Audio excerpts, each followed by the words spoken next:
Давай, не максимум.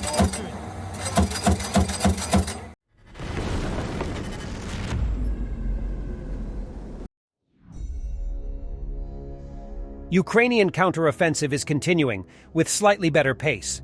In the Staromayorsk, Mariupol axis, the Ukrainian forces are concentrating on 4 key areas in the region. Russian sources describe the situation as difficult. The battle for Staromlynivka has begun. If the Tuvan degenerate, Shoigu, surrenders it too, it will already be a strategic defeat, which will mark the complete collapse of the front in the Zaporozhye direction, write Russian blogger. And Russian troops may have retreated from Robotyne village in the Zaporizhzhia region, Institute for the Study of War reports. On August 18th, Ukrainian troops continued counteroffensive operations in at least 3 frontline areas and advanced near the village of Robotyne in the western part of the Zaporizhzhia region.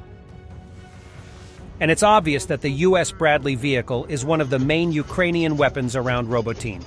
Here, Ukrainian M2A2. Bradley is engaging Russian positions outside of Robotyne with 25mm Bushmaster and 7.62 M240 fire.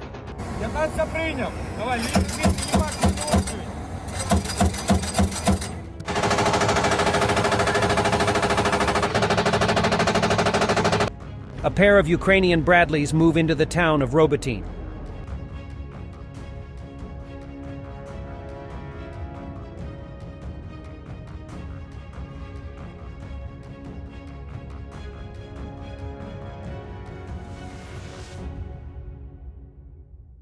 The M2A2 Bradley in Ukrainian service launching a wire-guided anti-tank guided missile.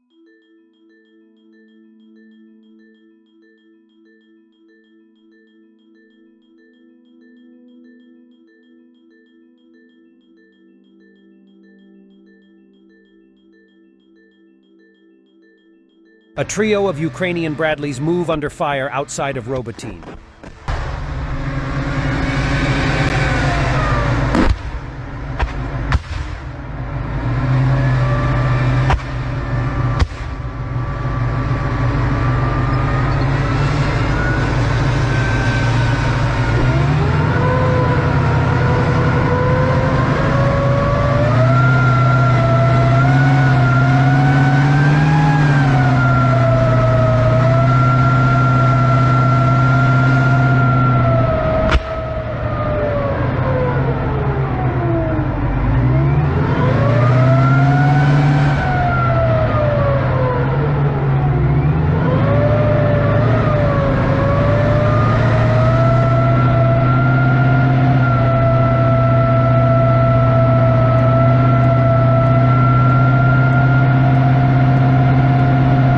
Russians cleared the Ukrainian bridgehead on the left bank of the Dnieper, but only in the news. It's the area where the infamous Major Tomov and his unit were captured. Russian mercenary Guzenko says on Telegram that journalists lied about it ahead of Putin's alleged visit to Rostov-on-Don. Guzenko went on an angry rant about these unfortunate circumstances. Precise Ukrainian joint direct attack munition strike targeting a building occupied by Russian forces in Donetsk city.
If we don't fix the situation within a month, there will be a second wave of mobilization.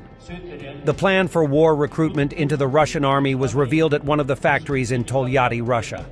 A Russian military recruiter has revealed that army recruitment is far below the needed levels, and that if they don't reach their target within a month, there will be a second wave of mobilization. It highlights the Russian army's continuing manpower problems. На город Тольятти поставлен план 2000 человек. Мы набрали немногим больше 250. Это 10-15% в зависимости от района. Если в течение месяца-двух мы положение не выровняем, будет вторая волна. Уже никто никого спрашивать не будут, опять военкоматы понесут повестки. Поэтому сейчас, если кто-то хочет поправить свое материальное положение, остановить какое-то исполнительное производство у судебных приставов, все это реально сделать. Подойти, их задать. Я уверен, что вопросы образуются, может быть, у кого-то они были до этого. Контракт на данный момент заключается от года и выше. Те люди, которые ранее не проходили контрактную службу, они заключают контракт на 2 года и выше. Ну а в связи с ситуацией, образовавшейся в стране, у нас контракт не расторгается, он продлевается автоматически. Люди могут заключить контракт от 18 лет и до 60-65. Сразу скажу, повторюсь, сразу никто не пойдет за ленту, никто не пойдет в окопы на территорию специальной военной операции. А люди, которые заключают контракты, попадают в части, проходят боевые слаживания, это где-то плюс-минус 3 месяца. Все подержат в руках автоматы, все, грубо говоря, попрыгают в окопы. Старшие командиры до всех доведут задачи, как все правильно это делается. То есть никто бездумно сразу туда не пойдет.